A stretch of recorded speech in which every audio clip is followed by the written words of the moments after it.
Cricket with Ajit में आप सभी का स्वागत है। फाइनली गाइस 2023 का बदला पूरा हुआ है। जी हाँ, 2023 में जो हम हारे थे वर्ल्ड कप फाइनल, उसका बदला अब जाकर के पूरा हुआ है।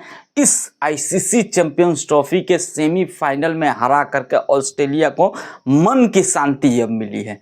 देखिए, हमने T20 वर्ल्ड कप में भी ऑस्ट्रेलिया को हराया था, लेकिन वो हार और इस हार में बराबरी की कोई बात नहीं है, क्योंकि वो हार T20 की थी जहां पे कोई भी हार जीत सकता था।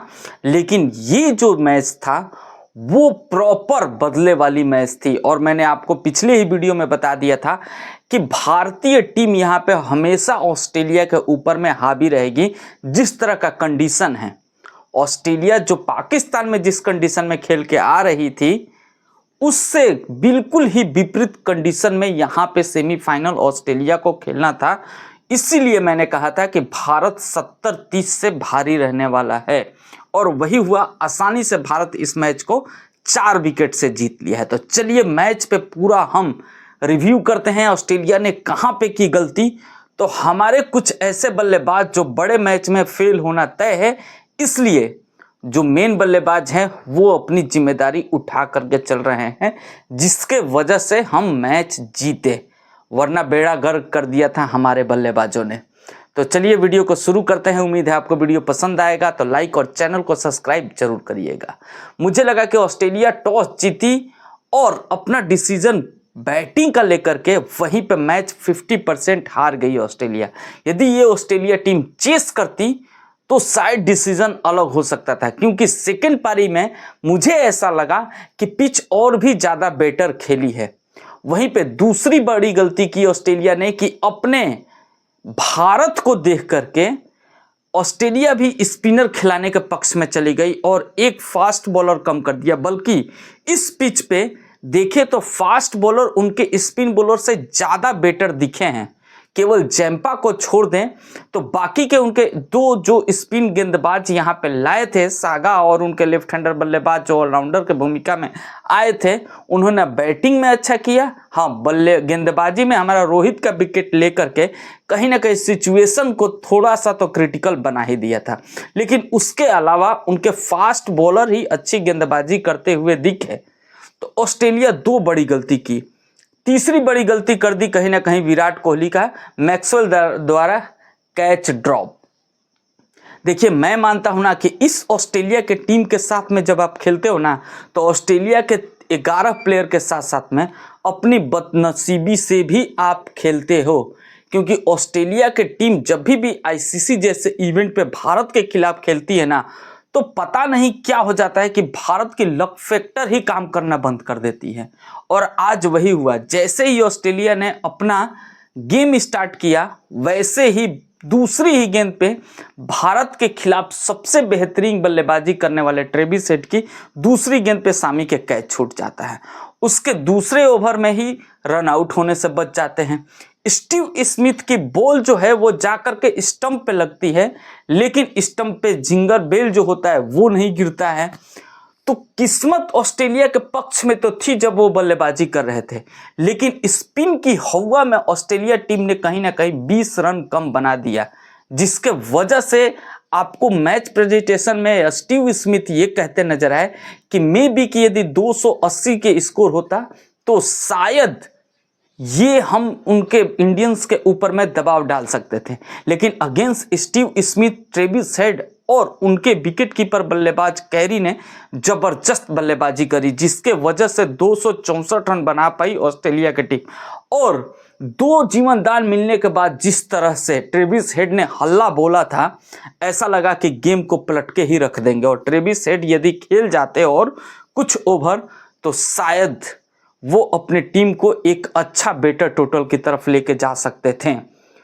पहला मोमेंट तो यही रहा कि ट्रेविस हेड वहां पे आउट हुए जहां पे उनको आउट नहीं होना था ऑस्ट्रेलिया की तरफ से, और भारत को ट्रेविस हेड की विकेट वहां पे मिली जहां पे भारत के कप्तान रोहित शर्मा ने सारे ही तरकस के तीर चला दिए थे सिवाय जडेजा के।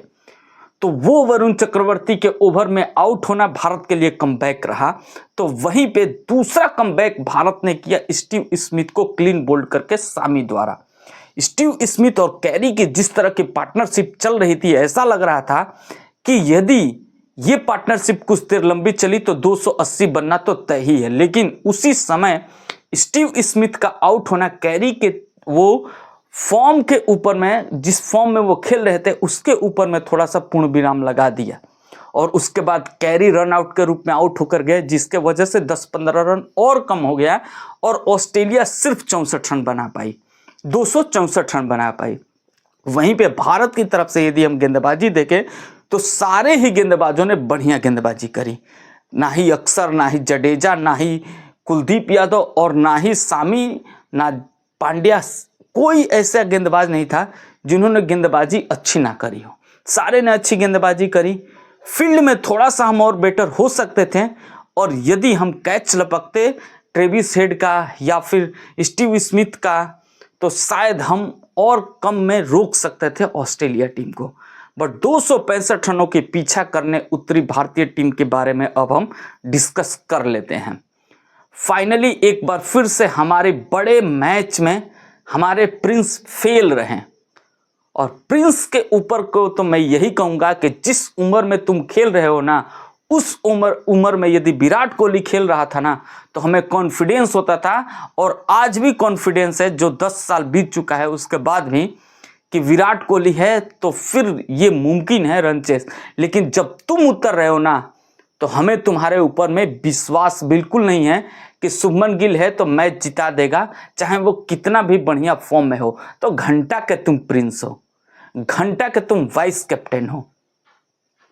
तुम्हारे जैसे बल्लेबाज यदि सिर्फ 2 देशों के मैचों की सीरीज में शतक बना करके अपना बाँ पुजवा रहा हो, वैसे बल्लेबाज को आईसीसी जैसे इवेंट से भारतीय टीम से निष्कासित कर देना चाहिए, क्योंकि तुम्हारी यहाँ पे पूरी तरह से फेलियर आता है जब नॉकआउट मैचेस आते हैं। तो वर्ल्ड कप 2023 का फाइनल ले लो, ये मैच का ले लो, पाकिस्तान के साथ हुए इवेंट मैच का ले लो, वहाँ पे भी जहाँ पे क्रूशियल स्टेज था, विराट कोहली एक तरफ से अड़े हुए थे, सिर्फ एक गेंद घूमी और उस पर भी तुम बोल्ड होकर के चले गए।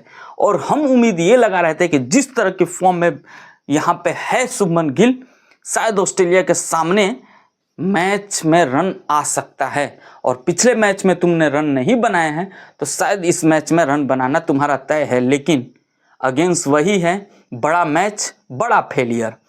और ना ही मैं यहाँ पे इन शुभमन गिल की बात करूंगा, बल्कि रोहित शर्मा की भी बात करनी पड़ेगी। और रोहित शर्मा ना शुभमन गिल के वजह से रोहित शर्मा का बेड़ा गर्क हो गया है। जब से शुभमन गिल और Rohit Sharma as a opener खेलना चालू किए हैं, रोहित शर्मा अपना अटैकिंग माइंडसेट अप्रोच अपनाया है और उसके वजह से उधर शुभमन गिल भी रन नहीं बना रहा है और उधर रोहित शर्मा भी 30-40 तेज बना करके आउट होकर के जा रहे हैं। जबकि रोहित शर्मा ऐसा प्लेयर है जो एक बार क्रीज पे टिक गया तो उसको आउट करना मुश्किल नहीं, नामुमकिन हो जाता है। लेकिन अगेन शुभमन गिल को देर तक खेलने रहने की स्ट्रेटेजी कहीं ना कहीं अब हटा देना चाहिए फाइनल में, और रोहित शर्मा को अपना वही पिछली वाली गेम खेलना चाहिए और शुभमन गिल को कहना चाहिए तू भाड़ में जा, जैसे खेलना है खेल भाई तू, लेकिन मैं नॉर्मल खेलूंगा। मुझे 50 ओवर में 30 या 35 ओवर तक क्रिकेट खेलनी है, ग्राउंड पे खड़ी रह के बल्लेबाजी करनी है। हमारे हार का सबसे बड़ा कारण यही होता है हर एक बार बड़े टूर्नामेंट के फाइनल सेमीफाइनल में कि हमारी ओपनिंग पूरी तरह से फेल हो जाती है। और आज भी वही हुआ था, भला हो विराट कोहली और उसके बाद में श्रेयस अय्यर और अंत में जिस तरह से केएल राहुल, हार्दिक पांड्या ने फिनिश किया उनका, जिसके वजह से ये मैच हम 1 ओवर 2 ओवर पहले ख़त्म कर पाए।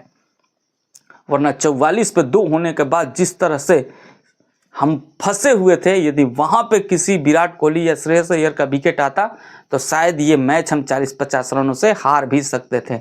और उसके बाद ठीकरा विराट कोहली और रोहित शर्मा के ऊपर में फोड़ा जाता कि विराट कोहली बड़े मैच का प्लेयर नहीं है। जबकि मैं मानता हूं कि विराट कोहली तुम्हारे लिए 2023 के वर्ल्ड कप फाइनल में रन बनाया था, सेमीफाइनल में रन बनाया था, 2024 में T20 वर्ल्ड कप का फाइनल में रन बना करके जितवाया था। और आज तो विराट कोहली के ऊपर में जो उदाहरण देने वाले लोग हैं वो बंद कर दे कि विराट कोहली बड़ा मैच में नहीं चलता है। उसी के वजह से आज भी जीते हैं, उसी के वजह से कल भी जीते थे और उसी के वजह से आज फाइनल में हम हैं, तो फाइनल भी शायद जीतवा दे हमें वो। लेकिन अगेंस्ट प्रिंस की उपाधि जो गिल ले रखे हैं, उनकी उपाधि उनसे छीन करके कहीं ना कहीं किसी और को दे देना चाहिए। श्रेयस अय्यर की यदि हम बात करें तो श्रेयस अय्यर जिस फॉर्म में है उस फॉर्म को पूरी तरह से भुना रहा है। अगेन मैं आपको बता दूं कि श्रेयस अय्यर पिछले 2 साल से 60 से ऊपर की एवरेज से स्कोर कर रहा है और फिर भी उसके बैटिंग के ऊपर में खतरा रहता है कि वो खेलेगा कि नहीं खेलेगा। तो किस बात के प्रिंस के लिए खिला रहे हो? केएल राहुल, रोहित शर्मा से ही ओपन करा लो और फिर बीच में तुम एक लेफ्ट हैंडर विकेट कीपर रख सकते हो ऋषभ पंत के रूप में, क्योंकि पूरी तरह से वेस्टेज है ये शुभमन गिल बड़े मैचों में। उम्मीद है कि फाइनल में एटलीस्ट शुभमन गिल खेलता है तो रन बना करके जाएगा और फाइनली भारत इस मैच को फुल विराट कोहली, श्रेयस अय्यर बेहतरीन फिनिश किया यहाँ पे, केएल राहुल और हार्दिक पांड्या ने, और इनको पूरा ही श्रेय देना चाहिए क्योंकि ये नहीं होते तो शायद आज हम फाइनल में नहीं होते। आई होप कि आपको वीडियो पसंद आया होगा, तो लाइक करना, चैनल पर नए हो तो सब्सक्राइब जरूर करना। मिलेंगे हम आपसे नेक्स्ट वीडियो में। जय हिंद।